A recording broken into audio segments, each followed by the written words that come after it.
Intersecting Media presents We interrupt our program to bring you this important message. The Next Thing in Late Night Talk. Here we go. While you're working, eating, he's watching. It'll be like O10. Keeping you informed. Thank you. Jason Page. Demented and sad, but social. Covering all the day's news from a studio somewhere in Southeast Asia. Worldwide! And talking about it with you. Blah, blah, blah. You're Up Late with Jason Page. Hoo-ah! Or up early. Good morning. But just stay up. It is time. Here's Jason. Thank you so much, Chad Erickson. I am Jason Page, and you are up late on a Thursday night back in the U.S. Just after 12 noon in Singapore, where we are. The red dot. Getting cozy and comfortable here. Good to have you along for the ride, and what a ride it will be. We got a lot to do over the next 55 minutes. I wasn't planning on having a guest today because I had so much I wanted to talk about because yesterday's show got kind of screwed up because of some technical glitches that we've been working out here in the first week of the show. So I had a whole bunch of things, to discuss, and the reality is you just never know where news is going to take you on a day-to-day basis. This Robinhood, Gamestop stock, hedge fund, Wall Street Bets Reddit story has really taken on a life of its own. It's one of the big financial stock market business stories of the last 20 years, really, if you talk to a lot of people. So we're going to get into that coming up here in a few minutes with Brett Arends of Marketwatch, longtime follower of the markets. Specializes in retirement portfolios and things like that, talking about that kind of stuff. He's a guy I love to turn to when it comes to discussing stories in the stock market and stories in the business world. Brett Arends of Marketwatch will join me coming up here in just a few minutes, and I can't wait to talk to him and let you guys hear what the conversation is all about. Because what happened on Thursday was you had the stock reaching an all-time, this crazy high, up like 350%, this GameStop stock. And for people who don't know the story, go read up on it.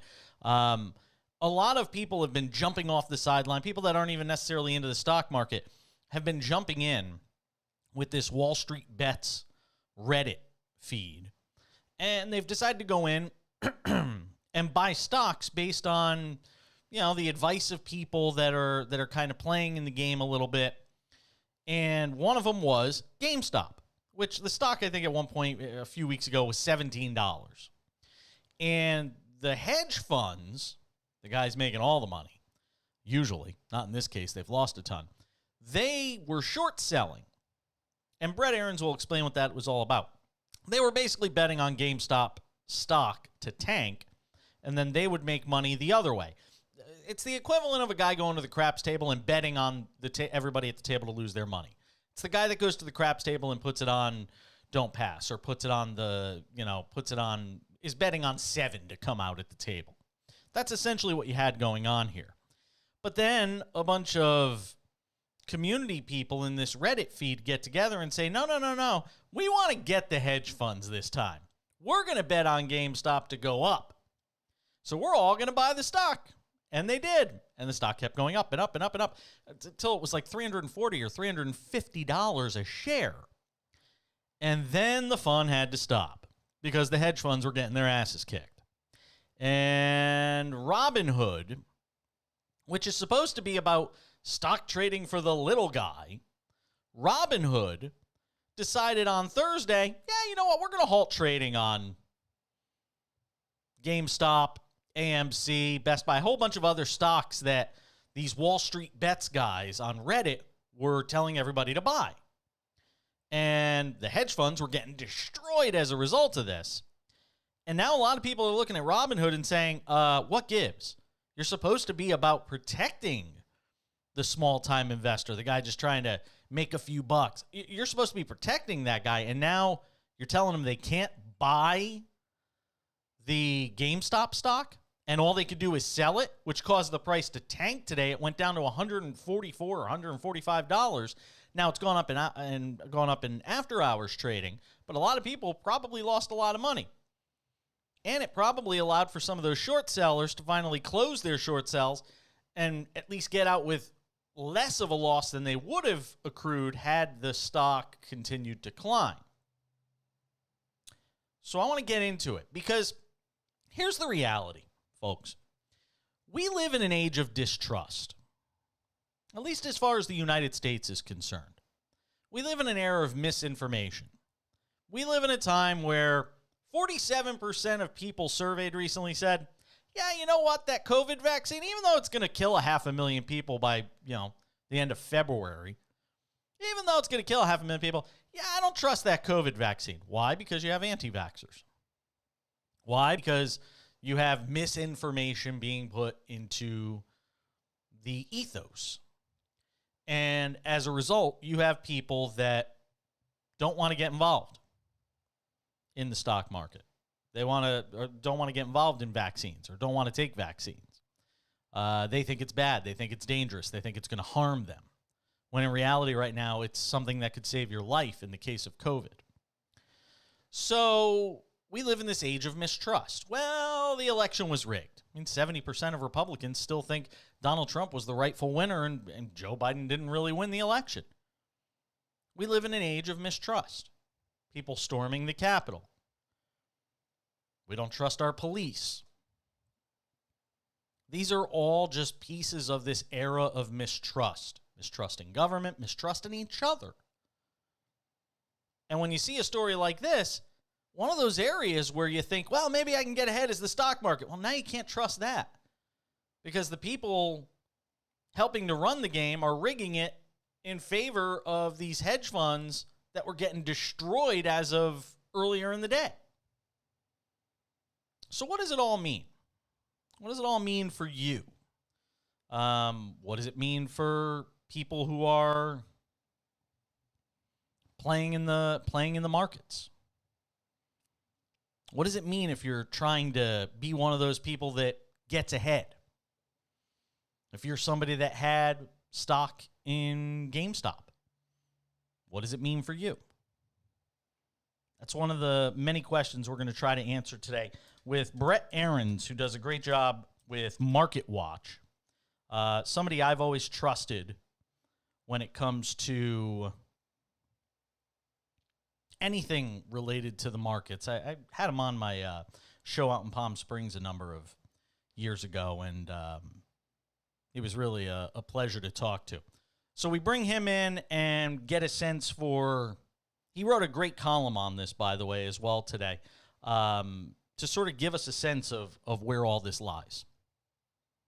Brett, for people that don't understand short selling, and not to get too into the weeds because a lot of the everyday person doesn't understand this, try and explain to me what the short sellers and these hedge funds were doing with GameStop, and then we'll get into what happened with this massive group from Reddit that basically came in and started buying up shares of GameStop.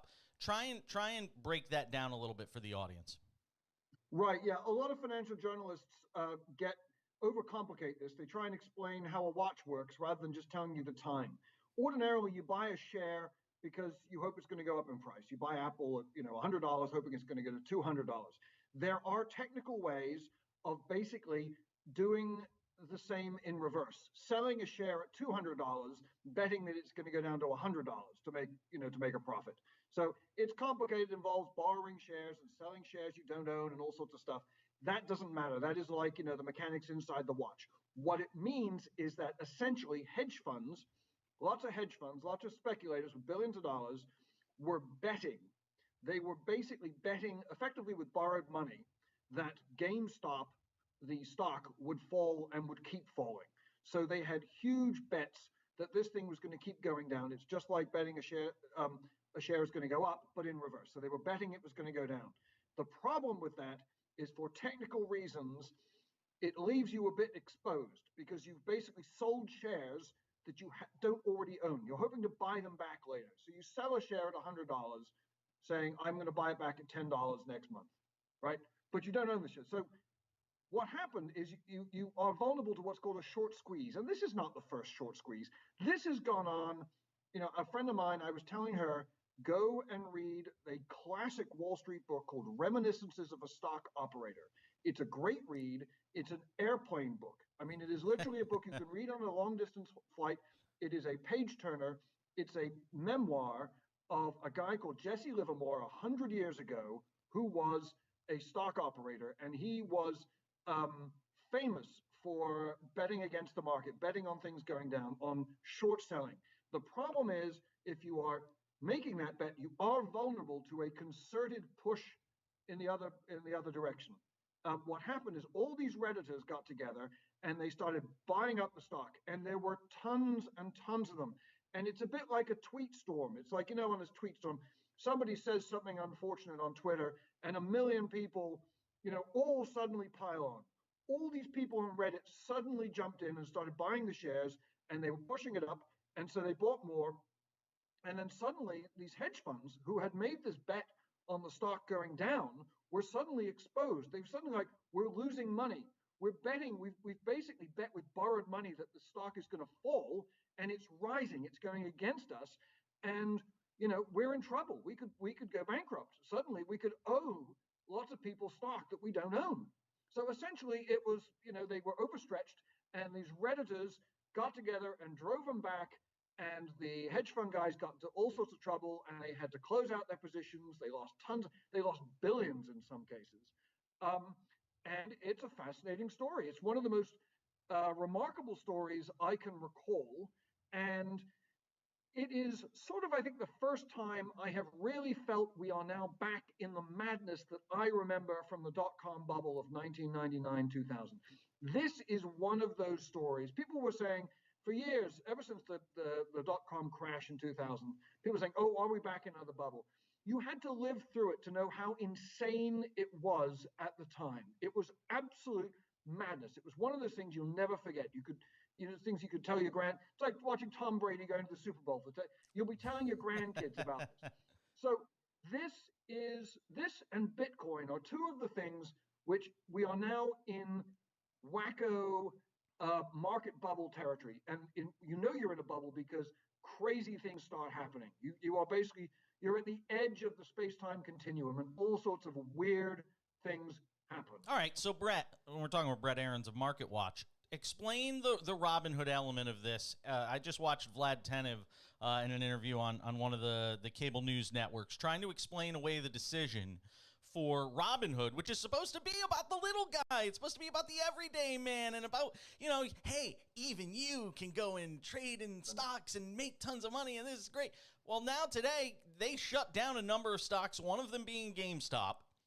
And as a result, I mean, the stock that was, $340, $350 was Yep. down at one point, I think, down to about $140. It's gone up in after-hours trading. But Yep. but the reality is, a lot of people may have lost a lot of money today. And some people are saying, hey, they were doing it at the behest of the hedge funds. He says that's not true. He's hiding behind, I feel like he's hiding behind saying this blanket term of regulatory requirements and financial requirements. Where's the truth in this? Right. Well, the thing is, I don't know the inside details at Robinhood, and that there are going to be lawsuits, and this is going to be played out in the courts. This is going to be a fascinating paper trail going on. I have never really understood the Robinhood rationale. It's one of those things where people say, oh, Grandpa, I'm 52. Grandpa, you just don't get it. It's like, you've been able to buy stock for, $8 a trade at, well-known brokerage houses for years. If you need to get your stock trades below $8 a trade, you're probably over trading. I mean, the reality is, for every successful GameStop, ramp like this, there are 1,000 cases where ordinary retail investors trade and trade and trade and end up losing all their money. I've seen it over and over and over and over again. Warren Buffett has made more money on the stock market than anyone in history, and he likes to say that the stock market is a great mechanism for transferring money from the impatient to the patient. So people who are running around, if you literally are worried about saving $8 on your trades, you are trading too much. I remember when trading was expensive. $8 really? I mean, that's, you'd be lucky to get out of Starbucks for $8. So people went to Robinhood and, oh, it's free. Well, there's an old saying in the tech industry, if you're getting something for free, you're not the customer, you're the product. They're selling you to somebody else. It's like Google. Oh yeah, we give you free email, except we just, we sell your eyeballs to the advertisers. If you're getting something for free, you're not the customer, you're the product, because somebody is paying. So I understand that the Robinhood order for, look, I haven't looked into this in details about where they get their money. It is not a subject that has interested me enormously. I am not, I think that overtrading and day trading are, the route to poverty, not the route to riches.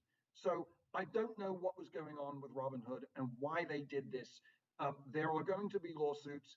It is going to be very upsetting if ordinary people lose money just because the rules were changed on them, halfway through the game.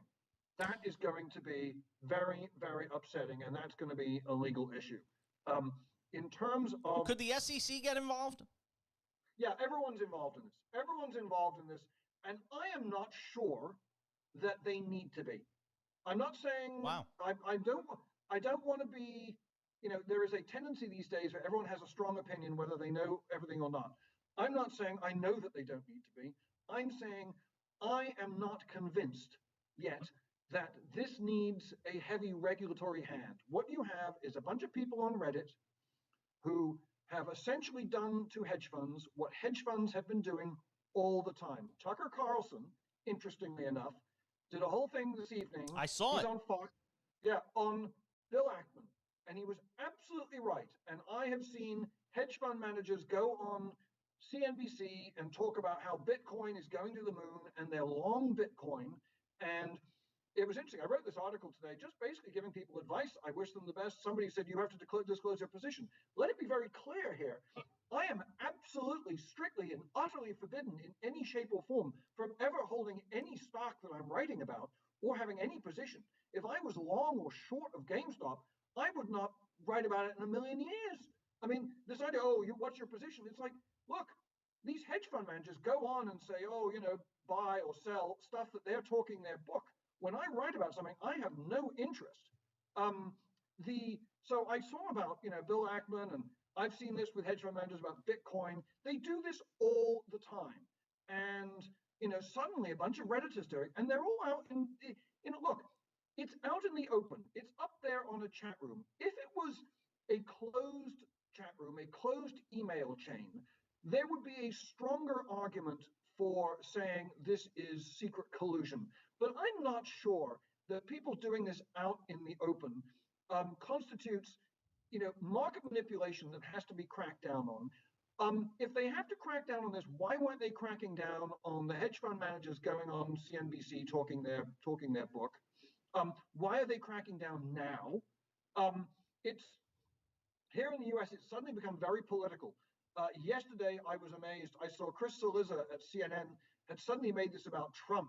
I was like, really?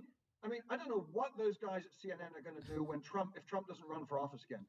If the Senate basically blocks Trump from running for office again, CNN, they're going to be in trouble because they got nothing. How do they tie everything to Trump? So this was tied to Trump. But then Rush Limbaugh, he obviously saw Chris Cillizza's piece and said, "Oh, I can run with this." So he's now made it about Trump on the other side. So it's like these are the regular people fighting back against the elites. Tucker Carlson has now picked up the baton. Actually, it's not any of that. It is, look, some individuals are jumped on Reddit and they've made some quick money at the expense of some hedge funds. Enjoy it, making money. All I'm saying is get out with it. There's a big difference between trading and investing, and the difference is really short term. And look, I just say this because I made a lot of money during the .com bubble. Mainly when I just didn't know. I was too young to know what the hell I was doing. And it's a real virtue during a bubble to be young, stupid, and crazy. But you have to. I saw a lot of people make money and then lose it all. Mm-hmm. And investing is a long-term business and trading is a short-term business. One of the things that saddens me is I meet people who have basically sat out the bull market of the last 20 years because they lost money trading in the dot-com bubble. And they said, oh, I don't invest in the stock market. It's like, look, you don't have to speculate. If you just basically parked a bit of money in the stock market in an index fund every month. Yeah, you mentioned you mentioned Vanguard, you mentioned all these, places where you could have parked your money over the years and you'd be fine. Look, there's nothing wrong with gambling. I know that there's a puritanical streak against gambling. I lived in England for many years where gambling is part of the culture. The Queen gambles. When I'm in England, I go to the horse races, and I actually, a professional, a woman I met years ago in a tapas bar told me how to make money professionally at horse racing, which I'll probably write about someday, how to make money at the bookmakers. So I'm all in favor of gambling. I'm just saying, don't confuse gambling. My late friend Peter Bennett said, just don't confuse trading and investing. They're two different things. Well, so trade, have fun, but don't gamble money you can't afford to lose, and get out. It's almost the casino equivalent of, you have the hedge funds basically betting for 7 at the craps table, basically betting on everybody who's rolling to lose their money, and we always hate those people when we're at the craps table. And then you have, the people around the table that are these people trying to get in and get out quickly. What would you say? And I saw the conversation tonight with the guy running Wall Street Bets, Jamie Rogozinski. What would you say to the argument that he's almost facilitating that next generation? It's almost like facilitating problem gamblers and giving them the venue by which to, this idea of YOLO. You only live once. Hey, I'm taking my check from work this week. What would you say to that sort of crowd? Well, the problem is, this is a philosophical argument, and you can make that argument about banning cigarettes. You can make that argument about banning alcohol. You can make that argument about banning gambling. I mean, it is, and there are. Look, I know someone who was a gambling addict, and it was incredibly destructive. And addiction is not the same as someone having fun doing something. No, I've been there, so I know. I've been there personally, so I definitely know all about it. Yeah, and so I know someone who was addicted to gambling. And I know in the UK there is a bookmaker on every street corner. It's like a Starbucks, and you can go in and bet on. And there are horse races going all the time. And it exists, and I'm sure there are problem gamblers, and I think dealing with addiction is an issue, no question about that. On the other hand, we shouldn't be encouraging people. I don't know who we is, I don't know what that encouraging means. We are allowing people to gamble on the stock market. Well, all over the world, people gamble on all sorts of stuff, and they gamble on sports. And are we going to ban it? Is it wrong? When is it wrong? Why is it wrong? I don't know. I don't have any particular problem with it, except, to the extent that the internet has now basically made it so that you can, even when you're sitting at your desk at work, you can still be in the bookmakers. So you can't get away from it. It's like having a pack of cigarettes always in your pocket. It's like it's going to be harder to quit smoking. Let me get you out with one on Bitcoin, only because I have you, and it has been such a crazy ride. It was up around, I think, 42 or 43,000, dropped back down to about 30. Now it's around 34. Everybody's trying to guess what's going to happen next with this. In full disclosure, I'm a tiny amount of money in Bitcoin. Talk to me a little bit about what you anticipate. Is there any way to anticipate what happens over the next 12 months when it comes to Bitcoin?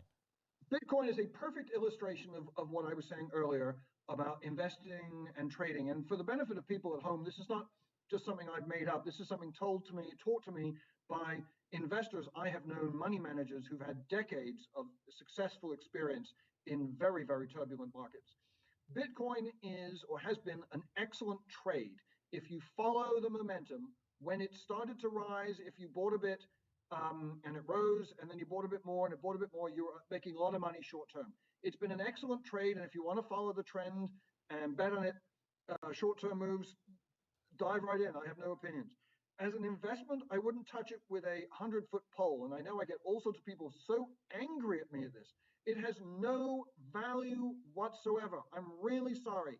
10 years ago, I used to get hate mail from gold bugs. Now I get hate mail from Bitcoin bugs, who are just basically millennial gold bugs. They're basically millennials who have the same argument that gold fanatics had 15 years ago, which was that, gold was the only true money and yada, yada, yada.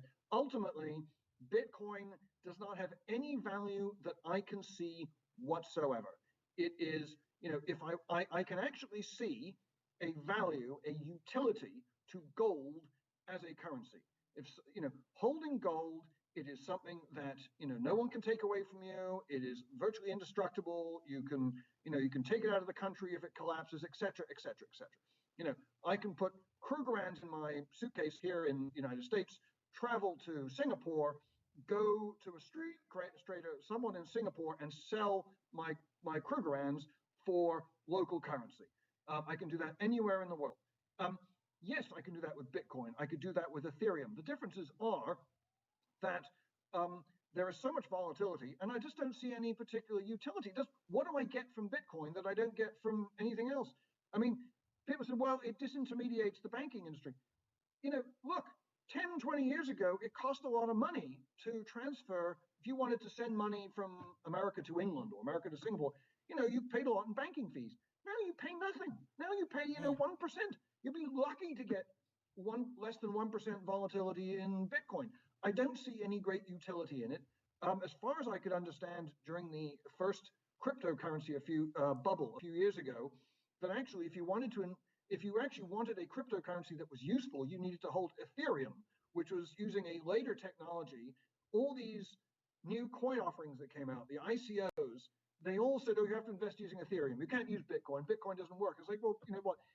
So Bitcoin was already the Yahoo to Google. It was already 1.0. It was already out of date.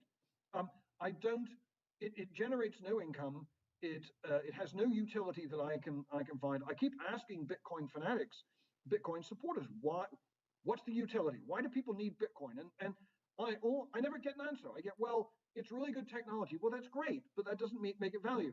Then there is the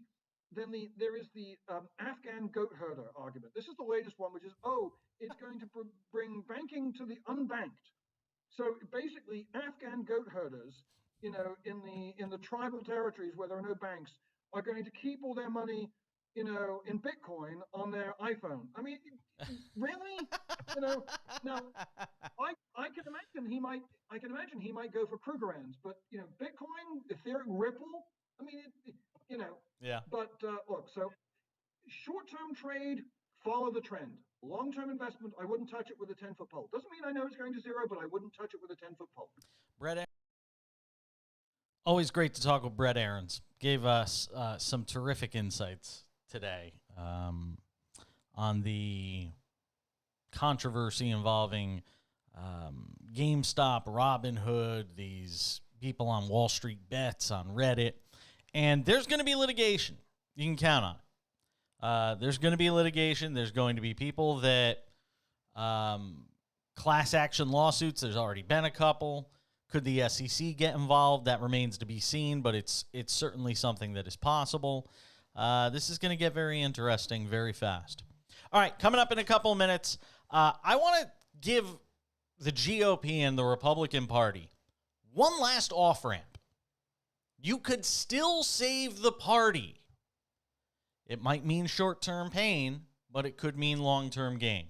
I'll explain what I'm talking about as we continue. Up Late with Jason Page. Glad you're with us on this Thursday night. All across the world.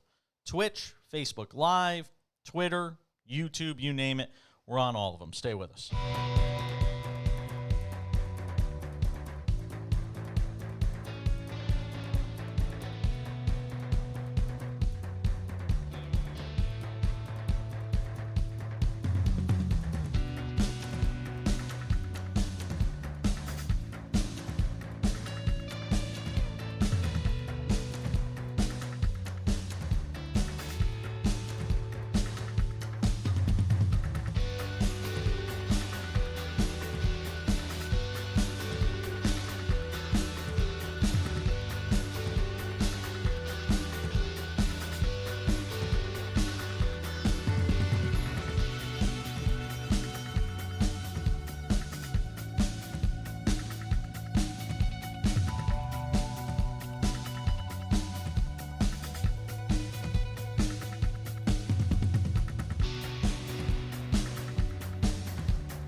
All right, we welcome you back Up Late with Jason Page on this Thursday night or Friday afternoon, depending on where you are in the world, like me, in Singapore, where it's 12:33 p.m. Singapore time. Back in the U.S., 11:33 p.m. Eastern time. You know, depends where you are. But we call it Up Late because, folks back in the U.S., for you, it is Up Late. I'm going to be doing something fun after the show today that I'm going to tell you all about. And it involves food, of course, because everything I do that's fun in Singapore involves food. I'll give you a little peek and a little taste of what it is coming up a little later on in the show. And we are actually going to be doing a really cool social media video with this thing that I'm doing after the show today. Stay tuned. If you like food porn, we'll have plenty of it for you coming up a little later in the show and tomorrow. So I want to speak to the Republican Party. I want to speak to Mitch McConnell, Lindsey Graham, Kevin McCarthy, Ted Cruz, Marco Rubio. I want to speak to the Republican Party, the party of Donald Trump. And I want to say this, and I mean this with all sincerity. I'm trying to lend some advice. And maybe they're not watching, probably not. But maybe you're a supporter of theirs, and you can reach out to their office and tell them, stop before you go over the bridge or before you go over the cliff or whatever it may be. Whatever metaphor for running a speeding train into a bunch of brick walls. And you know what would happen in that scenario. You still have a chance to save your party. There have been so many off-ramps. It's almost like there's been 100 miles. You've been driving for 100 miles, and every mile it says, hey, in 99 miles, you're going to go over a cliff. Can't go any further, you're going to go over a cliff. Then 98 miles, another sign. 98 miles away from going over that cliff. But every mile, there's an exit. There's an off-ramp. There's a way to get off. There's a way to save yourself. Go a different direction. The Republican Party right now still has that chance. They still have the opportunity to save the party, to avoid that cliff, to find a different direction. And instead on Thursday, what you had was House Minority Leader Kevin McCarthy deciding he was going to blow right past that last exit. No, he wants to go over the cliff. He decided to go and visit Donald Trump at Mar-a-Lago. Oh, there were pictures and a statement put out by the Trump Save America PAC. Oh, it was beautiful. There's only one problem. This isn't a winning strategy for the Republican Party. This is a recipe for disaster for the Republican Party. It is one that could put them in the minority, not just 2 years, 4 years from now, but for a generation. It's like the sports equivalent of the Pittsburgh Pirates. For 2 decades, Pirates fans knew nothing but losing. You had kids growing up who never knew what it was like for the Pirates to go to the playoffs. Sid Bream, who? That's what the Republican Party is at the risk of becoming if it tries to make this short-term play for Trump voters, hoping that it's going to pay off in the long term. It won't. Because here's the reality. At the end of the day, Republicans and those that support them, they're going to vote for whoever it is that has an R next to their name. They're going to vote for that candidate regardless. If there's one thing we know about Republicans, they get in line. No matter who the candidate is, Trump was the perfect example of that in 2016. He was a flawed candidate. Everybody knew it.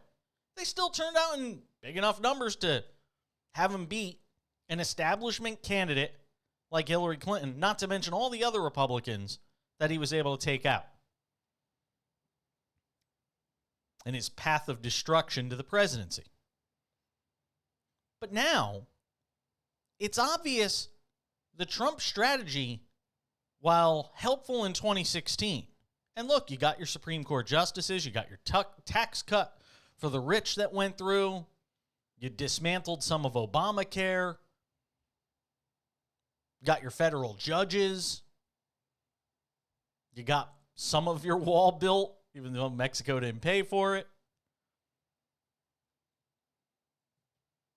You got everything you could. You've wrung all the water that you possibly can out of that rag that was Donald Trump. You've gotten every little bit out of it if you're Mitch McConnell and Kevin McCarthy. Now it's time to dispose of him. Because he will tear the party apart if you don't. You're not going to win at the presidential ballot box with Donald Trump. You're not going to get back the Senate, Mitch McConnell, if you're running with Donald Trump as the face of your party. Because as much as he may turn out 74 million voters, 81 million turned out for Biden. And guess what? They weren't voting for Joe Biden. They were animated by Donald Trump. And if you put him as the face of this party and allow for him to continue running the party, those same people that were animated in 2016, or rather in 2020, on election day to vote for Joe Biden, they're going to show up at the polls in 2022 to make sure there isn't a return to Trumpism. To make sure that Democrats hang on to the House and hang on to the Senate. Right now, Democrats are going to have a hard time keeping the House in 2022. There's a lot of races that are not in their favor and a lot of districts that are positive for Republicans. I do think Democrats will hold on to the Senate. But they're going to have a hard time holding on to the House. The one thing that makes it easier for them to hang on to the House is if you rally around Donald Trump as your party patriarch. It's not a winning combination. Somebody at the highest levels of the party has to know this. Now, the only caveat I will throw into this is the fact that if Joe Biden fails miserably in trying to get his agenda through over the next 2 years, 4 years, that is obviously subject to change. But if people get a taste of what Biden is selling and what progressives in the party hope to put on his plate and have him consume, if they like it and get a taste, Republicans may never regain any meaningful power in Washington again. And then if the lead for Democrats grows in the Senate, add a few more seats, blow up the filibuster, Republicans will have no seat at the table. Right now, Joe Biden is putting out his hand. Say what you want about executive orders. For crying out loud, he was reversing all the crap that Donald Trump did over the last 4 years. Go and look at what these orders were. I'm not saying I'm in favor of all of them, but a great number of them were done to reverse the damage done by Donald Trump.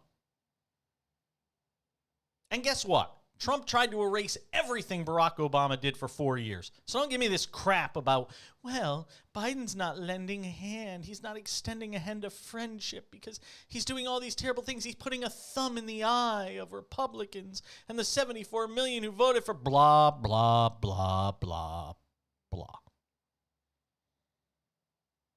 You still have a chance to save your party. Mitch McConnell, Kevin McCarthy. You still have a chance to have a seat at the table. Pass meaningful bipartisan legislation. Mitch McConnell's always loved to call himself the Grim Reaper. His table is where bills go to die. No, not anymore. You're in the minority. Kevin McCarthy, still in the minority. Republican Party, still in the minority. It's the Democrats' turn. You could either try and help shape the agenda, or you can try to be obstructionist and stand in the way of that agenda. But if you do, you risk things getting really ugly in Washington. And if you continue to embrace Donald Trump, you're looking at a scenario where you could be out of power for not one term, not 2 terms, but a generation. I'm Jason Page, up late with Jason Page. If you're just tuning in, I noticed somebody said I thought this was about GameStop, not politics. We just spent the first 30 minutes of the show talking about GameStop, Andy. So my apologies, but if you missed the first 30 minutes of the show, we spent 30 minutes talking about GameStop with Brett Arends from Marketwatch. We will post that interview, though, Andy. So stick around, and we'll post the interview, and people can watch it on YouTube, Twitch, Facebook, Twitter, wherever it may be, and you can get some insights. But we will post that interview at some point in the future. But I wasn't going to spend an hour talking about the GameStop story. Nobody's going to do that. By the way, prices on Bitcoin today, up and away. The stock was up. Let's see today. Bitcoin is up. Well, it's up to almost 33,000. So after dropping to about 30,000, it's up to about 43,000. So good news if you're a fan of Bitcoin. I guess Dogecoin was the big one today that a lot of people did well on. I had never heard of it, so I'd be lying if I said I did. But I guess Dogecoin did really well today. So I'm a big foodie, as a lot of you know. And coming up just before we end the show today, I've got 2 food items I want to get to. One I will be consuming later, and we'll be doing a fun little social media video with that you'll get to see hopefully for tomorrow night's show. And another is something that will likely blow your mind as it relates to food, especially if you're a dessert enthusiast, I guess we'll say. But you'll have to stick around. We'll get to that coming up a little later on. Before we take a quick time out, one of the things I am going to be spending some time with on this show is the environment. And we're going to do some stuff and talk to some guests regarding climate change and all of those things that are so important to so many people around the world. United States getting back into the Paris Climate Accord. That's one of the executive orders that Joe Biden obviously implemented. But did you see the story about the doomsday clock? Well, there has been this group of atomic scientists, the Bulletin of Atomic Scientists. They have this symbolic doomsday clock where if countries around the world don't do something to stop climate change, if they don't do their part, that the entire world could be doomed. Rising seas, bigger superstorms, that sort of stuff. Well, the Bulletin of Atomic Scientists announced this week that its symbolic doomsday clock remains at 100 seconds to midnight, same as it did last year. That's the closest the timepiece has been to symbolic doom in the more than 70 years that this has existed. The clock doesn't function as a prediction of calamity, according to the story on NBCNews.com, but rather represents humanity's perceived proximity to human-caused catastrophe. The Bulletin has maintained the doomsday clock since 1947. It's become a stark visual metaphor since its launch during the Cold War, when the clock's hands were set at 7 minutes to midnight.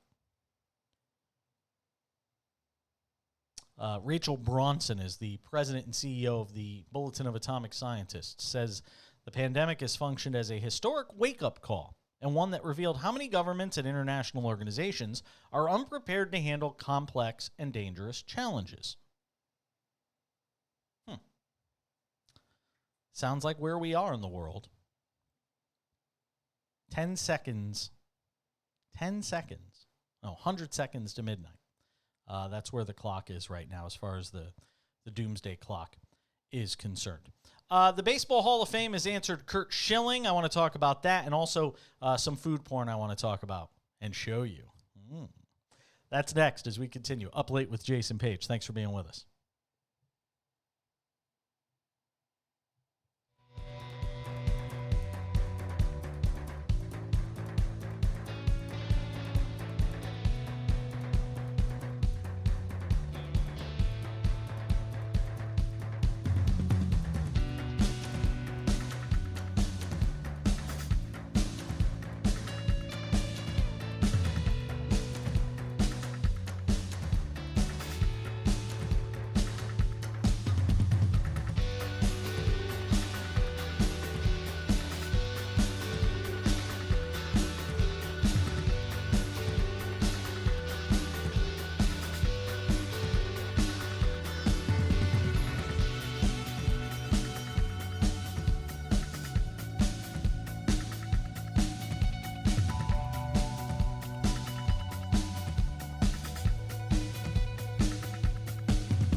We welcome you back. Up Late with Jason Page. Thank you for being with us on this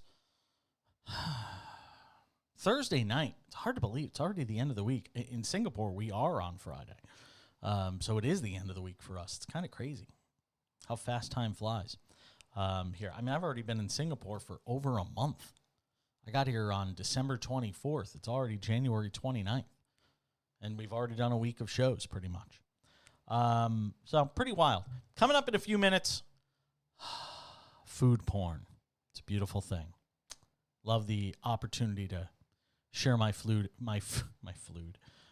exploits with you guys. One of the things I get the most reaction to on social media is the food stuff in Singapore.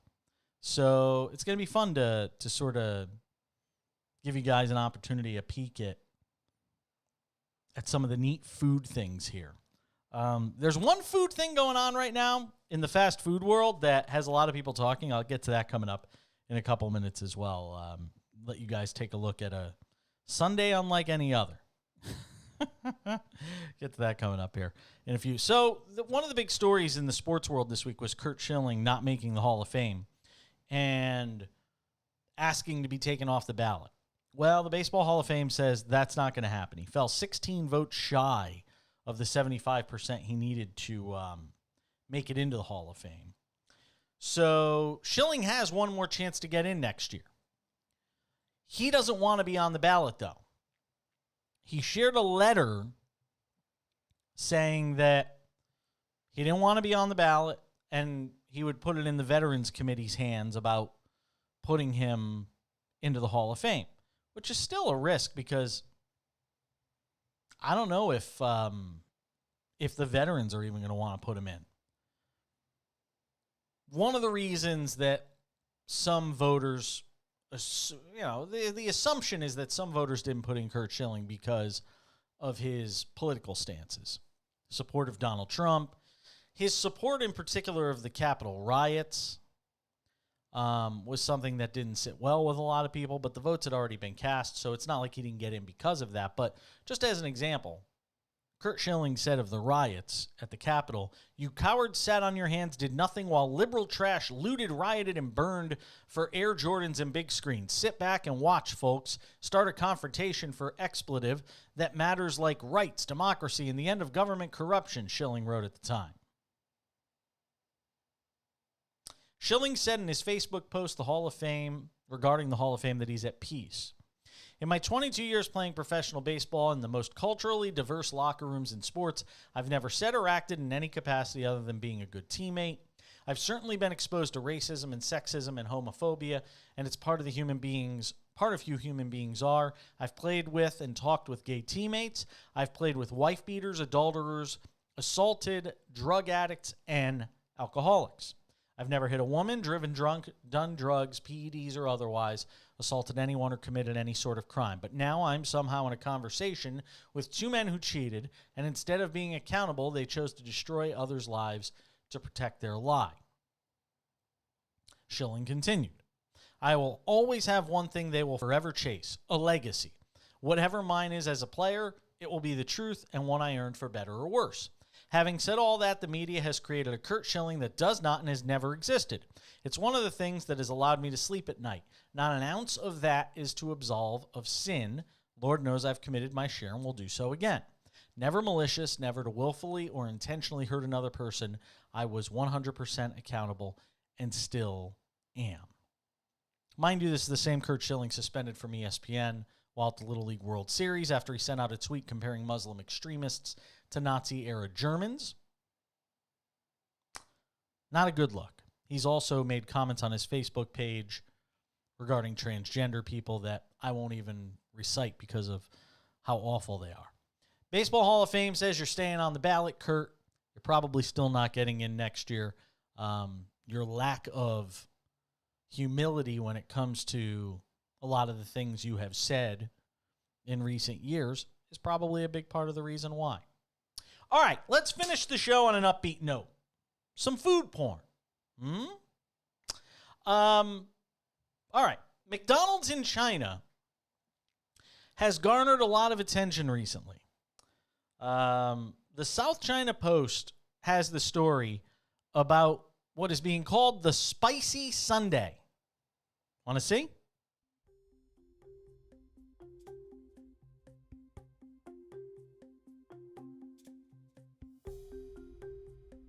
Well, apparently it's not there. I was looking for the Spicy Sundae. Well, I had shared this on my Facebook page, and it was this really cool thing. I'm kind of bummed that it didn't show up when I went to go play it. But the Spicy Sundae has been creating all sorts of conversation recently. Let me see if I can find it here before we go. If not, I'll just give up on it. Sometimes you just got to throw in the towel. China responds to the McSpicy Sundae. Wonder why it's not playing. Oh, there it is. South China Morning Post. So this is the McSpicy Sundae. McDonald's in China is putting chili oil over soft serve ice cream. Chili oil. Have you ever had chili oil? Some customers have decided to try it, and apparently it isn't very good. This is not one thing I would try if I was a food blogger. 还有一点老干妈辣酱的味儿，舔一下还有方便面调料包的味儿。Instant noodle seasoning on a Sunday? Can't do it. 我怂了，今天吃这样吧料了。